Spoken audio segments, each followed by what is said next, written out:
Come with me if you want to live. It's okay, Mom. He's here to help.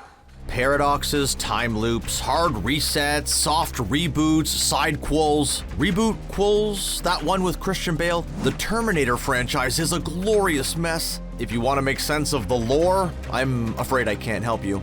I'll be back. But if you want some fun fan theories that might change the way you watch these movies, that I can provide. I'll just need your clothes, your boots, and your motorcycle. Or, 5 minutes of your time. One theory that makes a lot of sense is the idea that the creation and rise of Skynet is inevitable. It may be possible to destroy Skynet after Judgment Day, but no matter how many times you try to stop it from coming online, it always finds a way. Considering that you can't really have a Terminator movie without Skynet, I'd say this one holds up.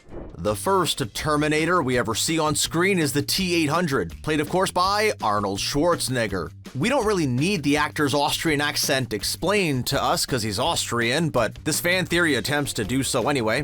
What if Skynet made the T-800 talk like that on purpose? Specifically, to disguise the machine's robotic speech patterns.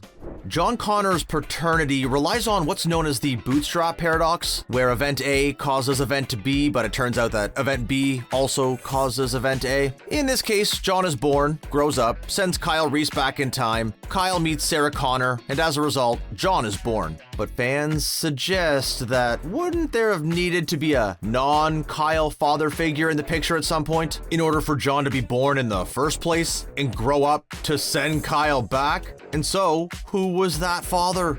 But actually, wouldn't Kyle inevitably father a different child rather than John? And would the timeline change as a result? Oh man, my head hurts. Okay, let's move on. Oh no, we're still on the consequences of the last theory, because if John was originally fathered by someone other than Kyle Reese, then when Kyle went back in time and slept with Sarah Connor, he definitely would have changed the course of history. He might even have ended up dooming the future resistance. Luckily, John grew up to basically be the same brave leader that his theoretical previous variant did. Okay, here's one way to fix the mess that we've been discussing. It's not pleasant, but it just might work. Even if Kyle did get Sarah pregnant, she could potentially have lost the baby after he died. Then, at some point before Terminator 2, maybe she met a different guy who fathered John. That's a bit less messy in terms of paradoxes, even if it doesn't explain why Sarah kept referring to Kyle as John's father in later movies. The first two movies keep telling us that Skynet sent its first Terminators back in time to kill John Connor. First before he was born, then later when he was still a child. But what if that was just a cover story? One theory suggests that Skynet was actually trying to ensure its own creation by sending soldiers back in time to stop Sarah Connor and her allies from destroying Cyberdyne systems, in which case killing John would just be kind of a bonus. Terminators aren't supposed to have emotions. They're programmed to infiltrate and to kill. And early in Terminator 2, the T-1000 seems to follow that directive. It kills quickly and efficiently, then moves on with its mission. But later in the movie, its kills start to take on a more sadistic edge, almost as if the machine is learning to enjoy inflicting pain. Is the T-1000 evolving in some sick way?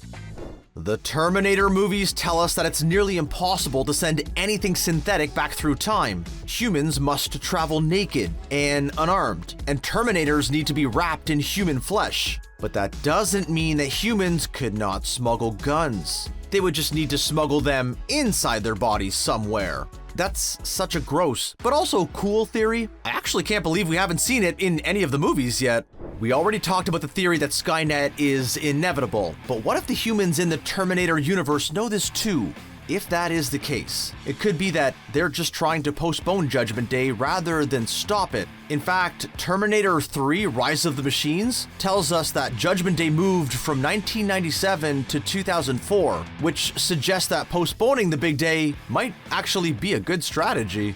The Terminator continuity is so convoluted at this point that the series has had to reboot itself multiple times just to stop people's brains from exploding. But what if we just went with Hollywood's new favorite method of fixing messy timelines and assume that the movies take place in a multiverse? Every time a Terminator goes back in time, bam! New branching timeline. There you go. Problem solved. We can all rest easy tonight. Skynet is the big bad of the Terminator universe, the main villain, the author of all of our pain. Or what if it's actually our savior? What if it calculated that humanity was going to completely destroy itself and decided that Judgment Day would actually be a better outcome? 3 billion dead, sure, but then humanity unites, rises, battles the machines, and creates a paradise on Earth with no nuclear weapons left to fire. Come on, it's called the long game. What if Terminator, Predator, and Alien all take place in the same universe? The biggest piece of evidence for this is the Alien vs. Predator arcade game, which features a cyborg called Dutch Schaefer, serial number CDS-170A3, CDS? Cyberdyne Systems? Oh, hey, I said it was tenuous, but imagine the crossover. So, here's the pitch. After the first Predator movie, Arnie returns from the jungle with knowledge of extraterrestrial life. A secret government program is launched to create an AI system and cybernetic soldiers that can protect us from alien invasion. They base the Terminator design on the only man known to have defeated a Predator, and then more stuff happens, huh?